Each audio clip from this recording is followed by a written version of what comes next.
Hello, আসসালামু আলাইকুম। আজকে এই মিষ্টি সকালটার সাথে আপনাদের সাথে আমি আমার ব্লগটা শুরু করলাম। কত সুন্দর ওয়েদার না, দেখলেই মনে হয় শীতকাল চলে এসছে। আর এই যে আমার বিল্লু, এই মিষ্টি সকালটা দেখলে কিন্তু আলাদা শান্তি কাজ করে। দেন তারপর চলে গেলাম আমি আমার শিউলিতলায় গিয়ে দেখলাম অনেক ফুল পড়ে আছে। ফুলের ঘ্রাণটা আমার অনেক পছন্দ। তারপরে তো নিজের রুমটা একটু সুন্দর করে গুছালাম।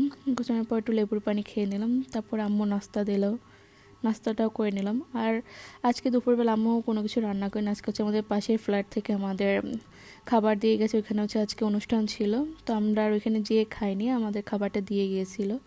তো সন্ধ্যার পর হচ্ছে আম্মু বললো যে চলো তোমার চাচুর ফ্ল্যাটে একটু যাইতে হবে। তোমার চাচুর ফ্ল্যাটটা হচ্ছে আপাতত ভাড়া দেয়া। ওইখানে হচ্ছে আমার চাচু ঢাকা থেকে কোনো কারণে এখন আর সে এখানে থাকে না, তো এখানে ফ্ল্যাটটা হচ্ছে ভাড়া দিয়ে থাকে। আর এই ফ্ল্যাটে আসলে অনেক স্মৃতি রয়েছে। আর এটা হচ্ছে আমার দাদুর রুম। এই রুমে আমার দাদু আর আমি অনেক সময় কাটিয়েছি, অনেক সময় একসাথে থাকছি। আমার দাদুর কাছে আমি ঘুমাইতাম। এই তো আজকে একটু ইমোশনাল হয়ে গেলাম। আজকে আর কিছু বলবো।